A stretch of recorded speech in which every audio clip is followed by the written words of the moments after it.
Hello folks, welcome back to the channel. Thank you very much for joining me once again. You are always most welcome. Well, today I'm a bit nervous because a good friend of the channel, Chris Jones, has lent us his lovely little Tamiya M5A1 Stuart tank, or Stuart, 48 scale kit. And I say nervous because some of you may remember what is often now a rather infamous incident on my channel. One of the most infamous, there's been a few. We've got spilt champagne, smashed champagne glasses, narrowly avoiding destroying an F-15 Eagle, but this was perhaps the most famous, snap, or snappity snap as some people call it, when I opened the Matchbox Honey Stuart only to find that the rubber band tracks had age hardened, and when I tried to handle them, they just basically broke up into bits in my hand, not once but 3 times. Not my finest hour for sure. And he said, "Oh, it'll be fine, it'll be fine." Anyway, so what we got here, it's very good value, $16.99. They're good, aren't they?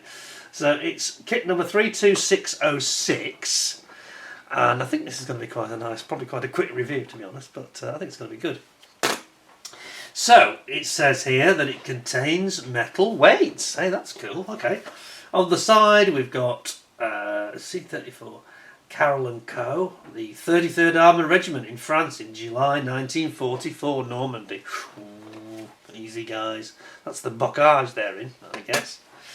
And then on the other side, we have got the other one, which is C-12 Concrete, also in Normandy, from the 3rd Armour Division, also 1944.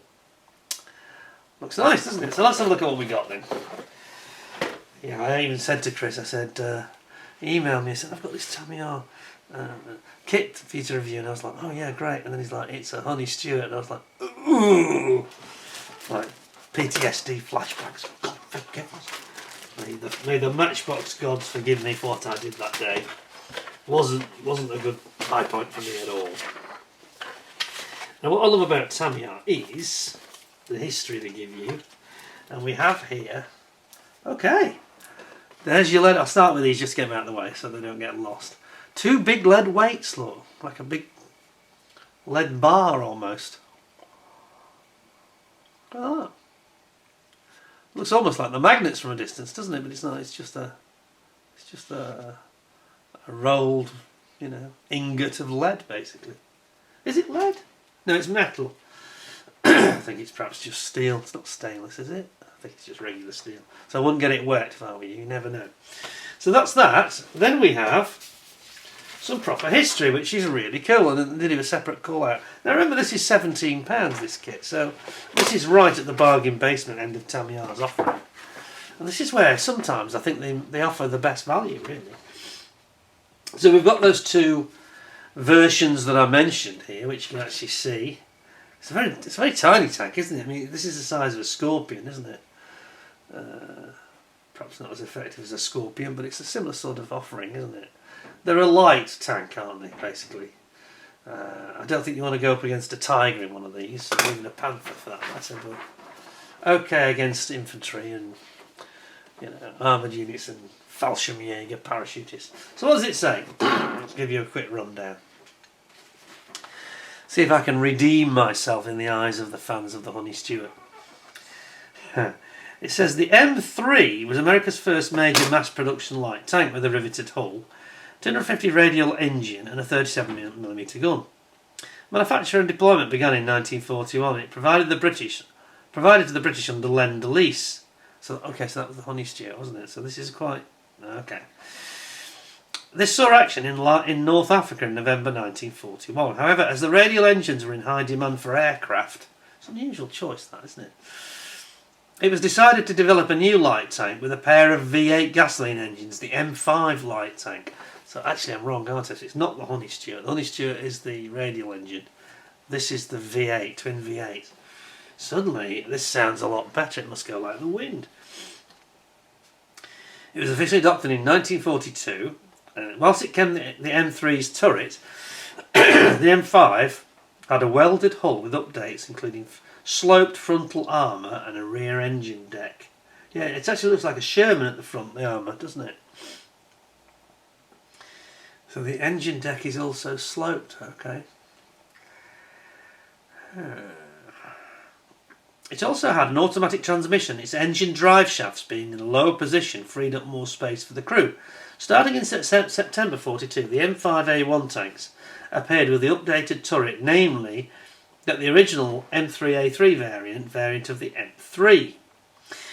This turret had larger section across where the radio equipment was installed, plus had bigger hatches for the commander and the gunner. Its pistol ports were scrapped. That's a strange idea, wasn't it? It's like a First World War thing, that. They got sort of erased on most tanks, didn't they, by the end? The Tigers didn't bother with them, I don't think, either. The pistol ports were scrapped, and the rails for the track grousers were added. Rails for the track grousers. Do they mean the... Yeah, I think they're referring to the protective rails above. Never heard it called that one. Track grousers. New one on me. When I think of grouse, I think of famous grouse. Something I drink. A 7.62mm machine gun mount was added to the right face, and on later production models it was covered with armour plate. Yeah, which is this one. Although 37mm gun was a carryover from the M3, the M5 carried 147 rounds, opposed to the 103 in the earlier model. In the region of 6,800 of these M5s were built between November 42 and June 44. And after debuting in North Africa, they were deployed on the new Italian Western fronts from 1943 and 1944 respectively, bringing their great mobility, effectivity and in reconnaissance and other roles. It doesn't give us any performance data, which I thought, like a top speed, which I'm a bit disappointed. A bit strange. Anyway, that was ICM. I didn't say what the top speed was and all that stuff. Right, anyway, so this shouldn't take us too long, apart from me fighting with the staples. So bear with me. Let's have a look at these decals then. They're not going to be many. Oh yes, very straightforward. Yeah, not a lot to it. Basically an American star, and then your insignia and your number plate detail, really. That's about it.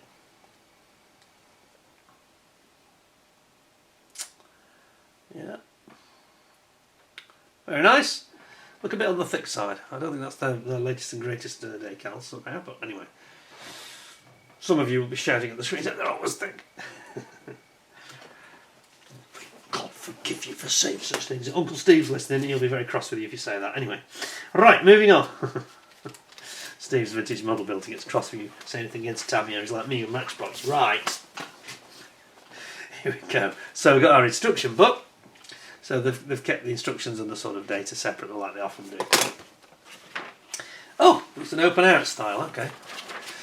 So it's not a bathtub style, you're gonna build up the hull here. It's a bit tricky to show you this actually. That's the way they've designed it. So you put your big metal weights in, and it's all shaped to accept them. So that's good design, that, isn't it? Excellent. So you pop those in, thus, gives it some weight. I wonder why they thought it needed metal weights. Strange. Perhaps a bit top heavy. Then you've got your two side panels coming in with all your running gear, and it's actually pre-moulded. All the lower hulls got all the torsion, the suspension all moulded in already. Front panel goes on there, armoured front panel just near my thumb. Then you've got your rear panel coming on here. Sprockets and drive wheels going on.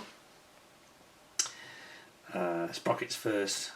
Not many of them, of course, on this because it's only got 4 road wheels, isn't it? In fact, which you're putting on here. Very straightforward stuff, isn't it? Then we move on to the other side. Whoops, moving on to the other side. It's not the easiest to handle. It's a bit like a big matchbox. Similarity again there with Matchbox, isn't it? Putting on your road wheels and your outer plates for the suspension and the actual running gear. And then we've got Lincoln length tracks, so we don't have any problems with me snapping the rubber bands, which obviously these would be nice new ones. But you don't have that here anyway. It's not a rubber track, it's a proper design Lincoln length, but obviously they won't run. But will look more realistic, I think. Much better. Excellent. Left and right. And then over here, struggling a bit with it, Then over here we've got our top deck coming down, engine deck, and then you've got your side, the sort of side plates and at the top of the above the tracks, storage area, and then you've got your rear panel there with all your tools on it, things like the hatchet and a big axe. That's two types of hatchet actually, and then big tools taking your wheels off. Then you've got your main top hull coming down, fixing in your headlight protectors, your machine gun at the front, some tools that are going to go on the back, a big spade, and then you've got a big, I think it's the actual, pretty sure that's the cleaning rods for the barrel, and then another great big axe is going to go on there as well. Flicking over to the side, we have got a couple of the, what's that, rear lights I think it is. No, what is that actually? I'm not sure what that is. Is it for spare track? I'm not sure what it is. I think it's it's a spare piece of track. The track's so small, okay, that's a bit weird. The track is so small gauge on this tank, I didn't really recognise it as track. So used to Tigers and things. It's a couple of links of extra track, that's what it is. See that? How interesting. I realised when I saw the paint call out, I thought, oh, it must be track. So then you got your rear lights going on there. And then you got the gun itself, the cannon, 37mm coming in here. And then your machine gun. Building up your turret, sides, putting in your front mantlet, your gun, and then the roof. And then here we got some more of the, looks like some more spare pieces of track. Yeah, these are just track links in fact, I think. Because I think that was actually like a track central link, isn't it? And these are like the rubber pads. And then you're building that up, decorating it around your turret. To zoom that. And then finally putting it's like a top hatch, quite a crude top hatch on these, isn't it? It's not like a cupola.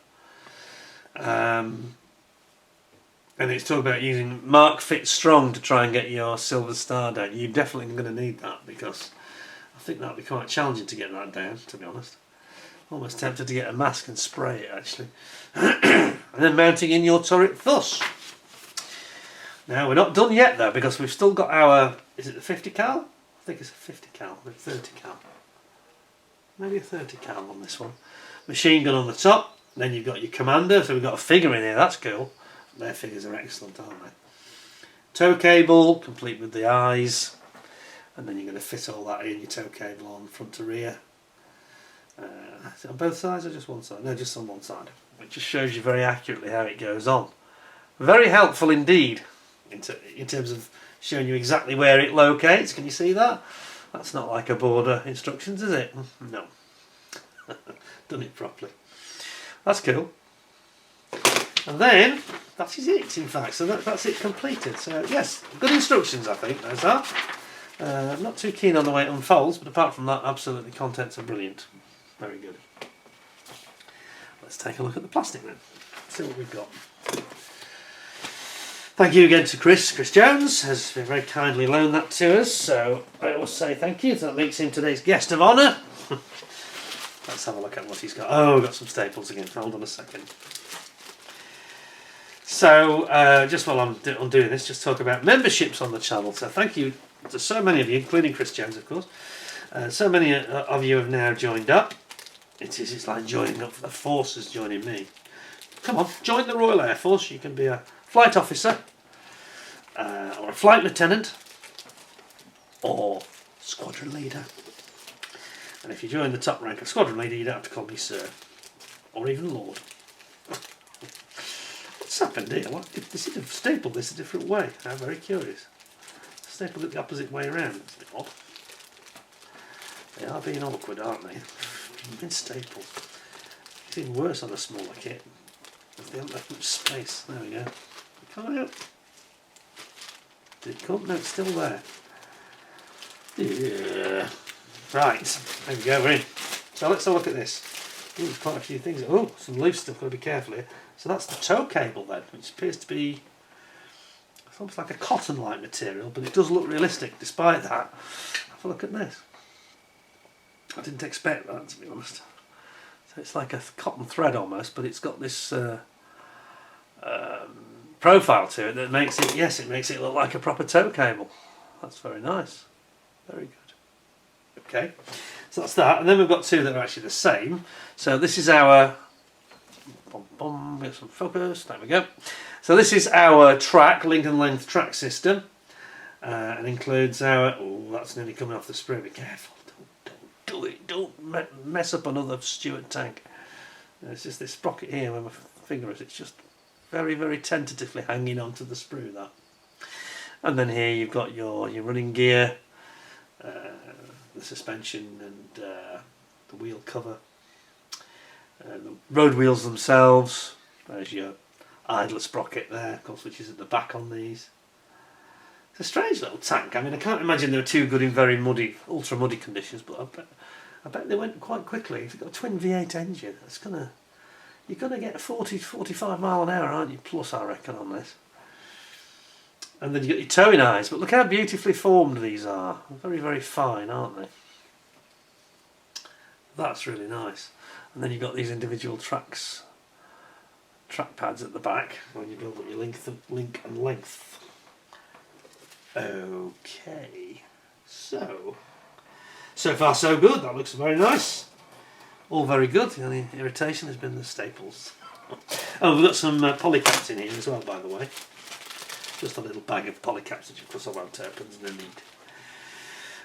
need. So that tow cable needs to go back in there. It really does. It doesn't want to. It's got quite a lot of static on it. In you go. Those sprues in will make it go in.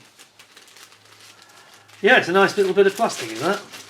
Very impressive. Right, now then. They've put separate sprues in separate bags, which is good. Apart from that one, because they're the same, so they automatically sort of fit together, don't they? Yeah, I haven't personally built one of these 48th scale Tamiya tanks, and I really should do, because I think everybody says, I'm sure that Chris will find this, they're a very good mojo build. If you want a weekend build, something that's a weekend build but not a dumbed down kit, a quality kit, then this is the one for you, because, or any of these, from this series, because they really do, there's no loss of quality for the smaller scale whatsoever.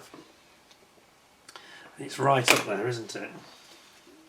Okay, so it's better to review this from this side, I think. So there's your pre-moulded running gear on your side of the hull, where all the torsion bars coming out, and then we've got our top of the hull here, and then that's the floor, of course, underneath, and then we've got our rear. This is the sloped rear deck, it mentions, so it's got some sloping to help the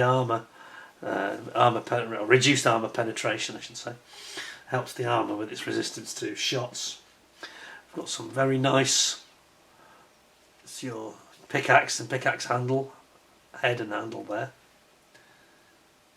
That's cool. Okay, very nice. And then I think the last one's going to be the most interesting, I suspect. Sorry, I missed the front bit. Sorry, I've been a bit too eager. There you go. That's your front section here, where the transmission comes out, isn't it? I think, because it drives from the front, doesn't it? For sure. So does it drive via a shaft? I'm just trying to think. I think it does, doesn't it? I don't think the engine's at the front itself. It can't be. The engine's got to be at the back. I think it drives by twin engines and probably twin shafts. Okay. Sorry, need to zoom you back. That's that. And then finally, this is kind of the most interesting sprue, I think, because it's got the figure on it and it's got things like the top turret and the guns and things.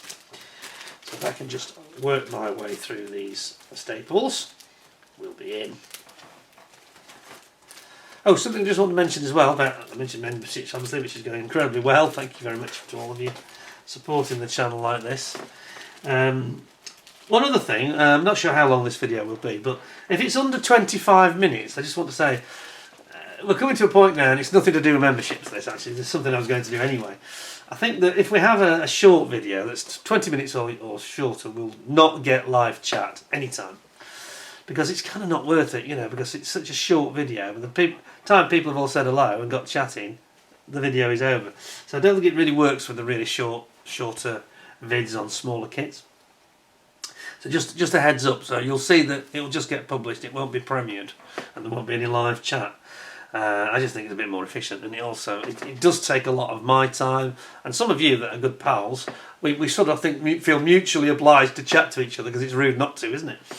And then it can take up an awful lot of time, especially when you get the video and it's all over in 5 or 20 minutes, you know.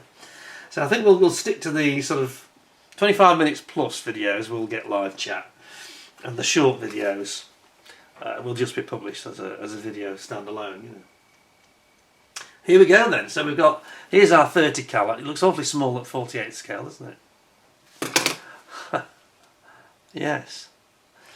And then you've got your bits of your various bits of, what is that, spare track? Is that? Yeah, it's the spare track, isn't it? He says. Can't get any focus. There we go. Spare track. And then you got your front plate here where your machine gun goes. Protectors for your headlights, and then you've got your figure. Now this is going to be interesting. We are a bit full zoom. We are. So let's have a look at this figure then. You see his face? If we can get in close, if my zoom can recognise it as a face. It's not managing it because it's so small. I think not really managing it. No, it doesn't. It's not locking onto it like it normally does. Still focused though, but it's a nice little figure. Look at that. Wow. Sorry. In the wrong way here, wrong place, but there you go. There we go. So that's Tank Commander, complete with his arms, and it's it's a bit like an ICM, isn't it? It's very finely done. I like his helmet. Look at the helmet.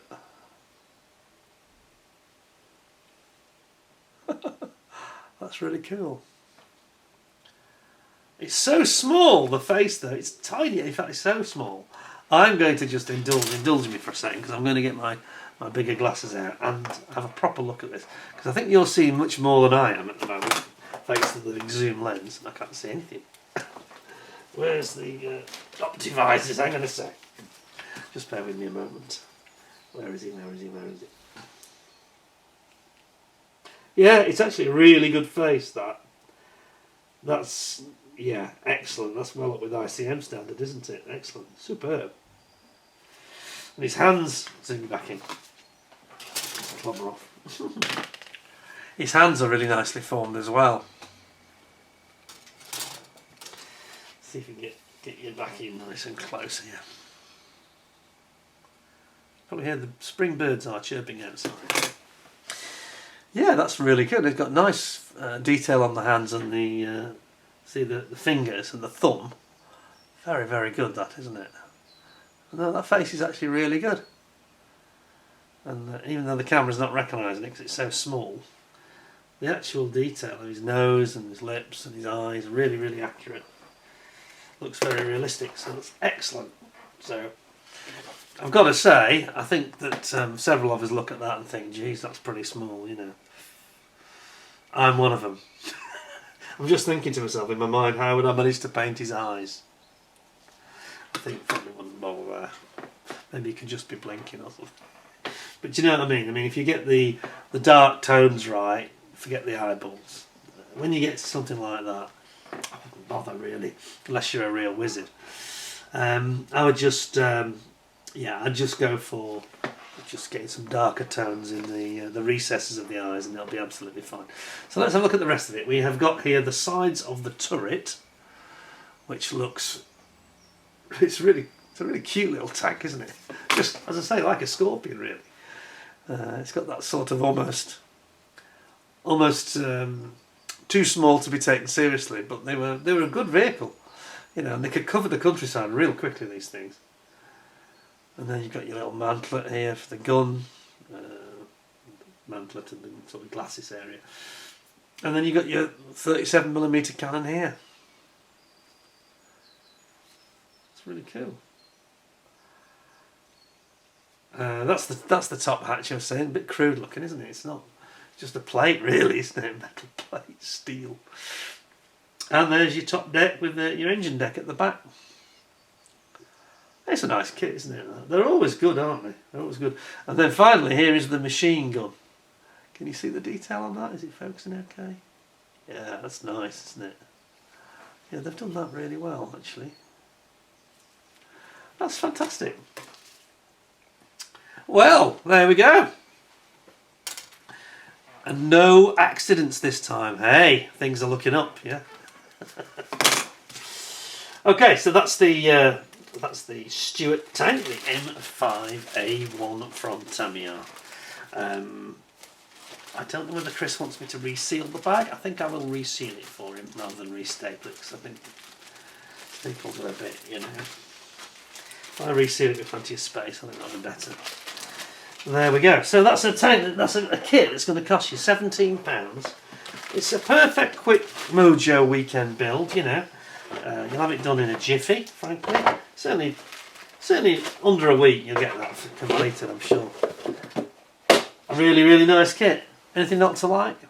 No, not really. Nothing at all that give you any problem there. Apart from that getting that star on the top, but as I say, you can either hand paint it or you could probably get a mask. But to be honest, on something like that, I would use the provided decals in the kit. And like it said, use some Mark Fit Strong or some other product to really get it down. If you have any real trouble, you can always go to X20A on something like that. You can't get it to stay down, you know, and contour. Don't go to this as a first choice though, but if you are having trouble, maybe try that. Tamiya X20A. Well, there we go. Thank you very much to Chris Jones for the loan of the kit. I'll be getting that back to him shortly. Really appreciate the support. Thanks, Chris. Nice model. Nice model. He also provided us with the, I think it was the Tamiya KT ambulance, the K2 ambulance. That was also an absolute corker, yeah. And I've got that, haven't I? With, have I got the ambulance? No, I haven't got the ambulance. I've got the Austin truck that's with my Mosquito. Yeah. But they're all nice, these 48 scale kits. They're nice and small. You can have several of them in a diorama. Goes with your aircraft brilliantly. What's not to like? I mean, this you could almost have, you know, you can have that with 48 scale Thunderbolts on Mustangs, protecting the perimeter in Normandy. Maybe get some Marston matting from ICM. All good, you know. So I'm going to give it 10 out of 10. I think there's nothing not to like that. Absolutely great kit. Brilliant value, and everything you need is in the box, quite frankly. So thanks to Chris for providing that so we can see it again. Thank you for watching. Don't forget to give us a like. It really helps the channel. And give us a comment.